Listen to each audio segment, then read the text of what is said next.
Welcome to Pat Stats. Let's recap another week in baseball. But first, I want to tell you about it. I know I mentioned it last week about the Pat Stats discussion page on the Pat Stats YouTube channel. Every day I write a little stat in there. Depending on the day, you have like Mystery Monday today. I asked the question that will be answered at some point in this video. On Wednesday, it's like a wacky stat. Friday is Fantasy Baseball Friday, so stuff like that. Every day I put something in there, and you can comment on those, just like you can comment on the video. So if you do, that would be great. Now we can move on to the week in review. We'll start with the team updates, as we always do. And we'll start with the Orioles. They seem to be cooling off. They were on a 6-game losing streak that was snapped on Saturday. They did win on Saturday and Sunday against the Red Sox, but they are about at 500 right now. I don't know if they're going to make it, but they're definitely cooling off at this point. The Yankees and Rays played each other this week, and the Rays swept the Yankees for not the first time this year. They won a series three games out of 4 earlier, but they swept them for the first time, and the Rays are in first place as of now, which is very interesting. The White Sox had a 7-game winning streak snapped. They played the Cubs yesterday, and they lost 2-1. But they're playing well, including Jose Abreu, hitting home runs like every at-bat, it seems like. We'll talk about that later. They also swept the Tigers as part of that winning streak.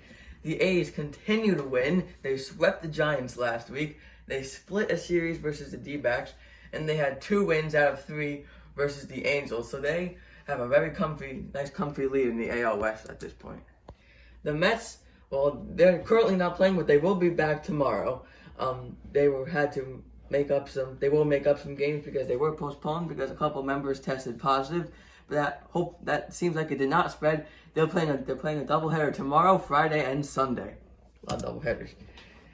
The Phillies, they swept the Mets last week, but they've come back and not played well. They split a series versus the Red Sox, one win, 1 loss.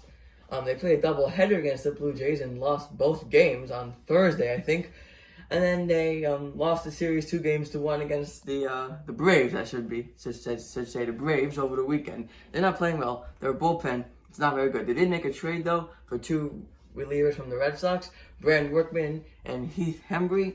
But Brandon Workman blew the game on Friday. So now we're going to talk about the Grand Slam hitting SLAM Diego Padres, who have last week at some point they hit 4 Grand Slams in 4 straight games, a record, and then 2 days later they hit another one. 5 Grand Slams in 6 games. The other Grand Slam was on Saturday. Crazy stuff, and they're also playing well right now. Alright, so moving on from team updates, we do fantasy baseball updates. The top 5 hitters in the past week. Starting at number 5, we have Manny Machado of the Padres, who hit 3 home runs last week. And then number 4 is Tim Anderson, who hit 4 home runs and 7 RBIs, but stolen bases are important in fantasy, and he had 2 last week.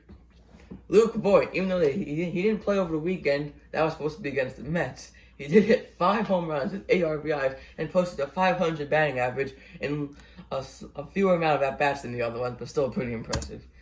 Number 2 is the rookie for the Mariners, Kyle Lewis. He posted a batting average over 500 with 3 home runs. He is off to a great start.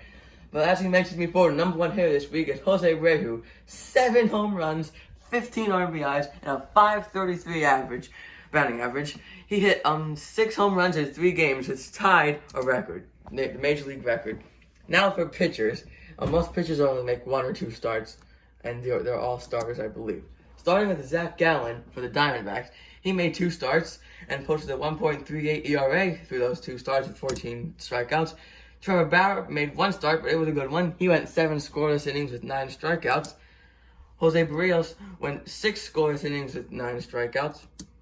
And Lucas Giolito went 7 scoreless innings with 13 strikeouts, and that's what puts him at number 2. But number 1 is Yu Darvish, who has pitched 13 innings this week, 2 starts, with 2 wins combined in both starts, 17 strikeouts, and a 1.38 earned run average. So now we're going to get to a standings update. The AL East, as we mentioned before, the Yankees are behind the Rays 1 game. Orioles are behind 4.5, as are the Blue Jays and the Red Sox. They're 9-20, not doing too good. The AL Central, the Twins continue to be in first place, followed by the Indians and White Sox at a close second and third. The Tigers and Royals are pretty much out of it at this point. Tigers are playing a little better than we thought, though. As we mentioned before, the A's have a very comfy lead in the AL West, posting a 4.5 game lead over the Astros, who just got swept over the Padres. Everyone else is under 500, which is not a great division. NL East, we all thought was going to be a great division, but only one team at this point is over 500. That would be the Braves, who have a 2-game lead over the 500 Marlins. The Mets, again, they haven't played since Wednesday. They had been hot. They're 12-14 right now. The Nationals aren't playing really well. Neither are the Phillies. The NL Central, you have the Cubs at 17-10, still 3 games. Still a 3-game lead over the Cardinals, who are 9-8. Remember, they missed a lot of games. The Reds are not playing well, neither are the Brewers, who just got swept by the Pirates. But the Pirates aren't even in the race. The NL West, the Dodgers have a 4-game lead over the Padres. The Padres had been struggling a bit before they swept the Astros. The Giants are on a nice winning streak right now. They're actually 14-16 right now, closer to 500 than we all thought at this point. Still 8 games out, though. The Rockies had been struggling. They started off hot, but now they're struggling a lot. They're under 500, almost the same record as the D-backs, who had gotten hot, and clearly they cooled off because they are 13-16 last in the NL West. And finally, to end the standings update, we have the AL playoff teams. Remember, there's the expanded playoffs. You have the A's, Twins, Rays, Yankees, Indians, Astros, White Sox, and then the Orioles and Blue Jays are tied. Remember, the postseason format is for each league, all 3 first-place teams, all 3 second-place teams, and then the top 2 teams that were not in first and second. So the second-place team could have a worse winning percentage than one of those third or fourth-place teams that couldn't make it. For the NL, you have the Dodgers, Cubs, Braves, Padres, Cardinals, Marlins, Giants, and Rockies.